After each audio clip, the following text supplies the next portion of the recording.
Isang mapagpalang umaga po sa inyo lahat mga kapatid. Purihin po ang Panginoon sa umagang ito na tayo po pinagkalooban muli ng magandang araw at higit sa lahat pagkataon na siya po ating sambayan ng sama-sama. Salamat po una sa Panginoon mga kapatid na sa inyo po mga panalangin ay dito po kami at matiwasay sa bayan ng Panginoon. At ang dalangin ko rin po na patuloy po kayong ingatan at palakasin din ng Panginoon sa bawat araw po ng ating pamumuhay. Kumusta po kayo?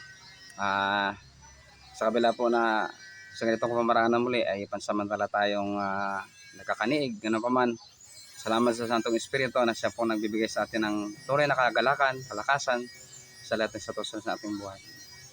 Kung nandyan na kayo mga kapatid, pakibati po ng bawat kapatid natin na sa ating mga upuan at kumustahin po natin sila. At sa ating pagsisimula, tayo po ay mananalangin ng sama-sama. Samahan niyo po ako. Dakilang Diyos, salamat po sa araw na ito. Salamat na kayo po yung aming Diyos na buhay at tunay na nagbibigay sa amin ng lakas, tunay na nagbibigay sa amin ng buhay, dakilang Diyos. Salamat po sa pagkataon muli na kami ay sama-samang magpuri sa inyo, maglingkod sa inyo. At ang pag-iisa po ng Santong Espiritu na kasama namin, na siya po nananahan sa amin, na siya po magdulot sa amin ng kagalakan at kalakasan. Sa muli Ama, ang inyo pong salita, ang siya pong mangibabaw, ang inyo pong mga pangako ay aming pangawakan, ang inyo pong mga turuan ay pong may isa puso at may isa buhay, dakilang Diyos. Kung may nakita po kayo mga pagkukulang sa mga puso, dakilang Ama, patuloy po kami lumalapit at nagpapakumbaba. At sa muli ay nagtitiwala at nananangan sa inyo pong kakayanan sa aming pong mga buhay. Salamat po sa lahat ng inyong pong ginagawa at patuloy na ginagawa sa aming buhay. Salamat sa buhay na walang hanggan, inyo pong pinangako na patuloy po namin tatamasa sa biyaya po ng aming Panginoong Hesus at sa kanyang ginawa para sa amin. Sa muli, sa inyo lamang po ang pinakamataas na papuri at pagsamba sa oras na ito. Hiling namin sa matamis na pangalan ng Panginoong Hesus. Amen at amen. Sa muli po mga kapatid, magandang umaga. Ngayong umaga po, ang ating pag-aaralan ay patungkol po sa maling pananaw patungkol sa mabuting balita. The wrong perception about the gospel. Why is it there is so many things that are not gospels? So, sa ngayong umaga po, makita po natin sa ating pag-aaralan ngayong umaga na ang mabuting balita po ay hindi makapagliligtas. Ulitin ko po, ang mabuting balita ay hindi makapagliligtas, kundi ang mabuting balita ay nagtuturo o tumutukoy sa tagapagligtas at kung paano maligtas. Yan po ang mabuting balita. Dahil po ang tagapagligtas ay ang ating Panginoong Hesus. At yan po yung mabuting balita na sinasabi. At hindi rin po totoo na sinasabi po ng ilan na ang salita ng Panginoon patungkol po sa Juan 3:16 hindi totoo. Ang Panginoong Hesus po mismo ang nagsalita niyan patungkol sa atin. Kaya nga po, mayroon po tayong 5 books of the gospel. Ibig sabihin ng gospel, yung 5 books na nagpapatotoo kung sino si Jesus bilang tagapagligtas at kung paano maligtas ng tao. At ngayong umaga po, yan po yung ating tatalakayin sa mga talata po na ang ilan po sa inyo nabasa rin. So, ang iba po mga scholar ay binigyan po nila ng meaning ang salita pong gospel. Ito po ang ibig sabihin ng gospel. Kasi po ang gospel ay mabuting balita, ibig sabihin sa Tagalog, mabuting balita ay tumutukoy sa nagligtas, ay tumutukoy sa Panginoong Hesus na siyang magandang balita. Ang Panginoong Hesus po mismo ang magandang balita.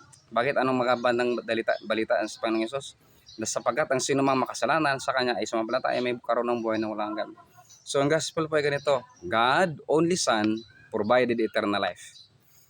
God only Son provided eternal life. Ang Panginoong Hesus, ang ipisinugo po ng Ama na paraan ng tagapagligtas. Ang mabuting balita po, yan po ang nagdadala kung sino po ang tagapagligtas. Pero never po na ang mabuting balita itself, or gospel itself, will save you, will save us.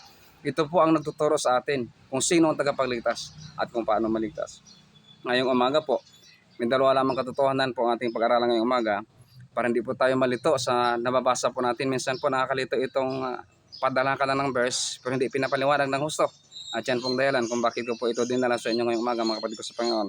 At sana ay masamahan niyo po ako. Una-una po, nakatotohanan patungkol sa mabuting balita ay sino ang mabuting balita. Tumutukoy po ito sa tao. O sino?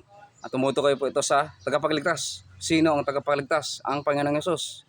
Kaya ulitin ko po mga kapatid, ang mabuting balita po ay hindi makaliligtas, kundi nagtuturo sa atin kung sino ang tagapagligtas. At yan po ang ating pag-aralan ngayong umaga. Kung may mga Biblia po kayo, makibukas po kayo sa akin sa aklat po ng Roma, Kabanata 1, talata 16. Ito pong sinasabi ni Pablo. At marahil po, nabasa nga rin po yan sa inyo pong mga cellphone. Ito pong sabi ni Pablo sa kanya pong pagkakilala sa Panginoong Yesus. Ito po yung kanyang sinabi, hindi ko ikinakaya ang magandang balita. So, sinabi ni Pablo, hindi ko ikinakaya ang magandang balita. Ang unang-unang tanong, sino ang magandang balita? Si Jesus na siyang tagapagligtas niya, na nagkaloob sa kanya ng mabalitang ito na ipahayag sa mga tao tulad sa atin. Dahil si Apostol Pablo po ay propeta po sa, hindi propeta, apostol po sa ng mga hintil. Isinugo sa Panginoon sa mga hintil. At ipinahayag sa atin sa pagitan po ni Pablo at sa iba pa, kahit nga sa mga 12 disciples ng Panginoong Hesus, ay magandang balita. Ang mga magandang balita ay tumutukoy sa sino. So, kung hindi ang Panginoong Hesus ang tagapagligtas, sino? Yan po yung mabuting balita. At kung sino magtiwala sa Panginoong Hesus, ay mayroon pong buhay na walang hanggan. Kaya po sinabi ni Pablo, hindi ko ikinakaya ang magandang balita sapagkat ito ang kapangyarihan ng Diyos para sa kaligtasan ng bawat sumasampalataya. Unay sa mga Hudyo, gayon din sa mga Grego. Ang magandang balita ay nagtuturo sa atin kung sino ang tagapagligtas. Wala pong sinabi sa Biblia na ang mabuting balita ang tagapagligtas. Hindi. Dapat lang po natin unawain ang salita. Ang ibig sabihin ng gospel ay mabuting balita. So ngayon, ano ang mabuting balita? At tatanong sa ano ang dala ng mabuting balita? Sino ang mabuting balita? Sino ang nagdulot sa atin ng mabuting balitang ito? At dapat po maging klaro ito. At dalangin ko na pagkatapos po ng pag-aaral natin ito, imanuan po natin. So si Pablo man po ay nagpahayag ng kanyang saloobin ng unang-una ng kaligtasan ang mabuting balita na kanyang tinanggap. Paano ito na encounter ni Pablo? Palagi niyo pong narinig sa akin nang siya po'y papunta po ng Damasco. Dahil iniusig po niya mga anak ng Diyos sa pamagitan po ng ating Panginoong Hesus. Siya po'y binulag doon sa daanan. To the point po na literal na bulag po si Pablo na 3 araw. At ang sabi ng boses sa taas, Pablo, bakit mo ko iniusig? Ang sabi naman ni Pablo, sino kayo Panginoon? Naunawaan ni Pablo na kanyang inuusig ay hindi tao kundi ang Panginoon. Sabi ano po ang gagawin ko Panginoon? Niya isusugo kita sa mga hintil upang maghatid ng magandang balita. At sino ang nagsugo sa kanya? At ano ang dalang mensahe niya? Ito yung dala ni Pablo na mensahe. Ang hindi niya kinakaya, yung tagapagligtas na naranasan niyang iligtas siya. At yan po yung mabuting balita. Ang mabuting balita na dala ni Pablo, hindi niya kinakaya. Si Jesus na tagapagligtas. Yan po yung mabuting balita. Sana po maging klaro po yan mga kapatid. So sabi niya, hindi ko ikinahiya ang magandang balita sapagkat ito ang kapangyarihan ng Diyos para sa kaligtasan ng bawat sumasampalataya. Ang sino mang nakakaunawa sa mabuting balita ng Diyos na si Jesus ay tagapagligtas sa pagitan ng panampalataya.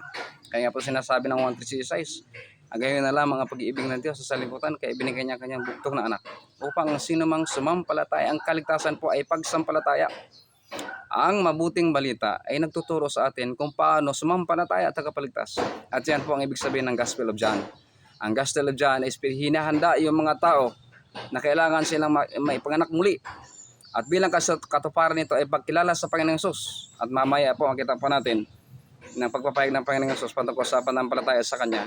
At matitiyak ito kung matapos sa Kanyang misyon na kailangan siyang mamatay sa kasalanan ng tao sa ating lahat.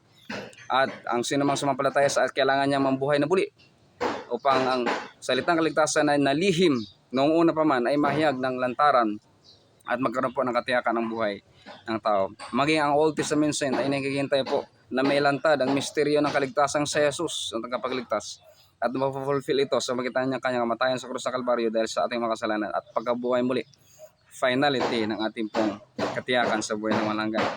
Siya po, sa kanya pong kamatayan at muling pagkabuhay, yun po tayo sinilyuhan ng banal na Espiritu Santo. Muli po sa inyong mga talata, mag-jump tayo po sa Romans chapter 16. Ito pong sinasabi ng Roma 16:25. Ayan, itong basahan ko sa ating pong Biblia. Purihin ang Diyos na makapagpapalakas sa inyo sa pamamagitan ng magandang balita, Jesucristo, na ipinangaral ko. Ang magandang balitang iyon ay isang hiwagang na itago sa loob ng mahabang panahon. So ngayon, ano yung mabuting balita? Nakikita niyo po, ang mabuting balita po ang nagtuturo kung sino ang tagapagligtas, kung paano maligtas ng tao. Sabi niya, purihin ang Diyos na makapagpapalakas sa inyo sa pamamagitan ng magandang balita. Ang Diyos na nagpahayag ng magandang balita ito ang magpapalakas sa atin. Bakit? At nagbibigay din po ng pangkaunawa kung bakit tayo naligtas. Ito pong tinutukoy ni Pablo, dapat pong maliwanag ito sa ating mga kapatid sa Panginoon. Sabi niya, sa pamagitan ng mga tungkol kay Kristo.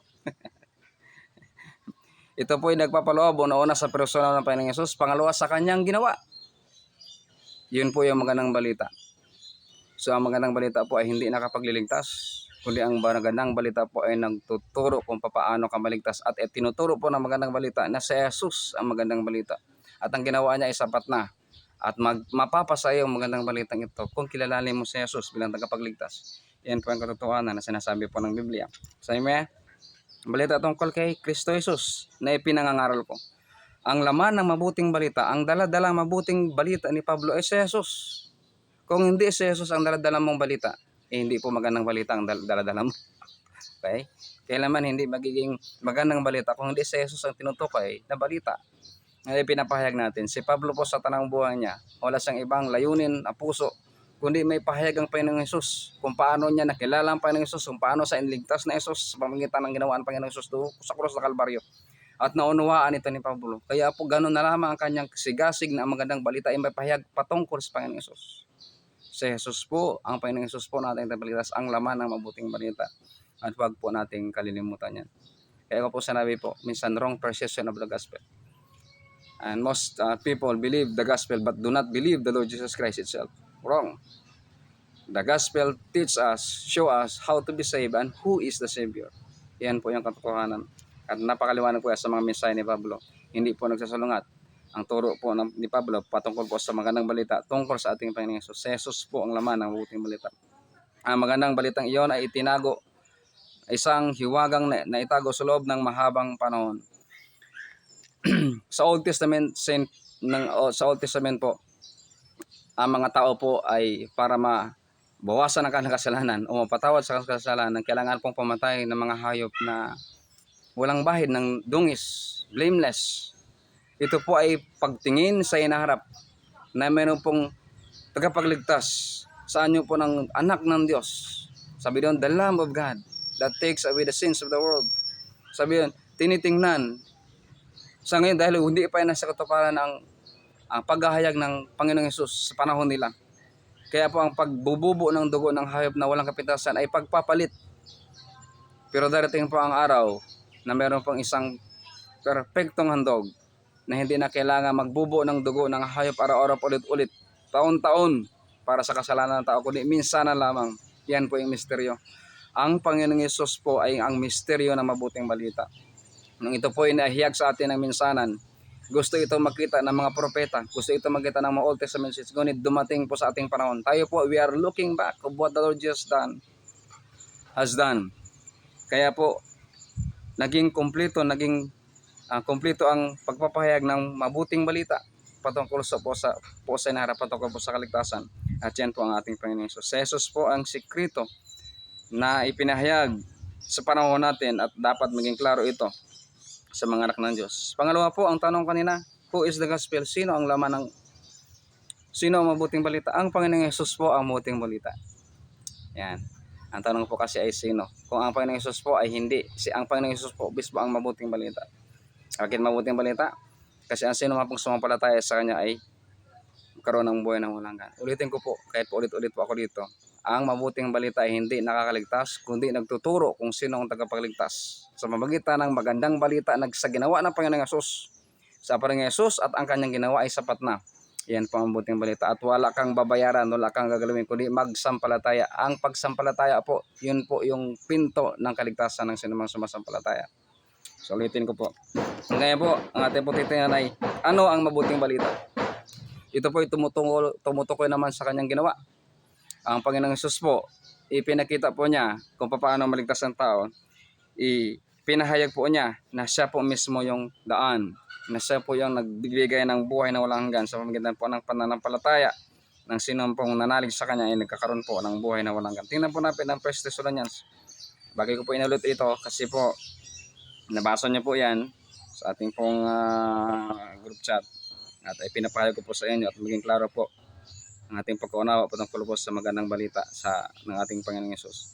So 1 Thessalonians chapter 1 verses 5. Dito pong sinasabi ni Pablo muli sa mga taga-Korinto. First time ko pong magdala ng topical. Okay, para maging klaro lamang po ang salitang magandang balita o gospel sa English. Sapagkat ang magandang balitang lubos naming pinaniniwalaan ay pinahayag namin sa inyo, hindi lamang sa pamagitan ng salita, kundi sa pamagitan din ng kapangyarihan ng Espiritu Santo. So maliwanag po ito, ang ipinapahayag po ni Pablo na mabuting balita ay ang kanilang lubos sa pininiwalaan. So ang tanong, sino ang pinapaniwalaan? Ang nagsabi at ang may gawa. So sino ang pinapaniwalaan natin na magandang balita? Ang Panginoong Hesus at ang kanyang ginawa. Ano ang ginawa ng Panginoong Hesus? Titingnan po natin yan mamaya sa ating mga talata. So sabi niya dito, kundi sa pamagitan din ng kapangyarihan ng Espiritu Santo, nakita ninyo kung paano kami namuhay sa inyong piling. Ito ay ginawa namin alang-alang sa inyo. Ang pananampalataya po ni Pablo sa mabuting balita na si Jesus, na nagbibigay din kay Pablo ng pagsang-ayon sa kanyang pananampalataya, pagsasagawa ayon sa kalooban ng Diyos, namumuhay siya sa banang balita na kanya pong pinaniwalaan. Ito po ay may kapangyarihan. Sino po may kapangyarihan? Ang Panginoong Hesus na nagbigay sa atin ng magandang balita. Ang sinumang pong sumampalataya sa Panginoon ay tiniyak ng Diyos Ama na nagkakaroon po o magkakaroon po ng buhay na walang hanggan. Mga kapatid ko, huwag sana tayo maguluhan sa salitang mabuting balita. Palagi lang po tayo magtanong sino ang tinutukoy ng magandang balita. Kasi po marami magandang balita ngayon na hindi si Jesus at kapamaraanan ni Jesus ang kaligtasan. Hindi po yun magandang balita. Okay? So ang magandang balita po ay nagtuturo ng klaro na si Jesus ang tagapagligtas. Minsan po ang salita magandang balita ay common ito sa atin. Magandang balita, may sale ngayon sa department store. At ang sino po makalapit ay makaka-avail ng discount. Magandang balita. But the gospel itself, ang magandang balita na sinasabi ng Biblia ay patungkol po sa spiritual at patungkol po ito sa bugtong na anak ng Diyos. Ang sabi ko po kanina, mga scholars ay nagkaroon po ng acoustic sa salitang gospel. God, only Son, provided eternal life. So, bakit may gospel? Because there is the Son of God who give us eternal life. And that is the assurance of those who believe in Jesus Christ. So, ano ang magandang balita? So, sabi ni Pablo ito, sapagkat ang magandang balitang ito ay lubos naming pinaniwalaan. Ang Panginoong Hesus ay lubos na lang pinaniwalaan. Ang ginawa ng Panginoong Hesus ay lubos na lang pinaniwalaan. Ay pinahayag namin sa inyo, kundi lamang sa pamagitan ng salita, kundi sa pamagitan din ng kapangyarihan ng Espiritu Santo. Ang totoong magandang balita po ay nagsisilyo po ito ng buhay na walang hanggan. Nagsisilyo po ito ng banal na Espiritu. Nagpatotoo po. Ang banal na Espiritu po ay nagpatotoo na ang mabuting balita patungkol sa Panginoong Hesus ay dapat paniwalaan at itinuro ng magandang balita kung sino ang tagapagligtas at itinuturo din ng magandang balita kung paano maligtas dahil ang Panginoong Hesus pa mismo ang nagtuturo nito sa atin.